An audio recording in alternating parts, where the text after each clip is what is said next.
One of the things that intrigued me just now, as you were sharing about how when you worked on the transition in South Africa in the early 90s, you started to look at the different systems. We do something similar with family businesses and different systems, but I don't see a lot of that happening.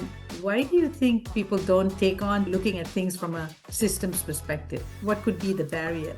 It's a good question why people don't do that more. I guess because most people focus on what is closest and most immediate to them. As Peter used to point out, in the early days when he had people play the systems, there was a system simulation called the beer game. I think a simulation of a beer production and marketing company.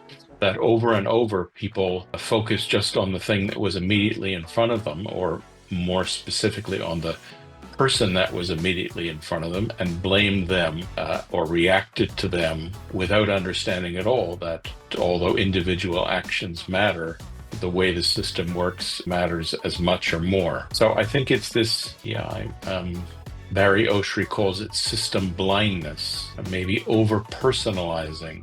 Interesting, because I guess the antidote to systems blindness now, as even if Peter Senge is doing more of that, is systems awareness, right? Like, how do you cultivate system awareness as prerequisite to even talking about systems? Otherwise, systems show up very conceptually. For many of us, system is very conceptual. We still don't recognize systems. I've been saying the last few months that one of the gifts of the current difficult situation we're in the world, it's becoming more and more obvious that we're living in systems, whether it's climate systems or trade systems or political systems or security alliance systems. These systems obviously constrain us and provide affordances to us, and that although we might have thought they're solid and stable, they're not. They're fluid. They can be changed. They are being changed, in some cases peacefully, in some cases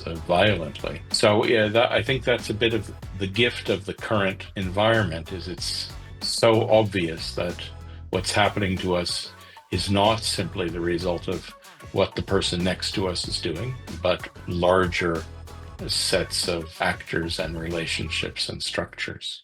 Thank you for spending the time to engage me in that discussion, because if I really look back, we started the transition into systems thinking and systems awareness about 10 years ago. But now it's come to a point where I can't imagine how it was before.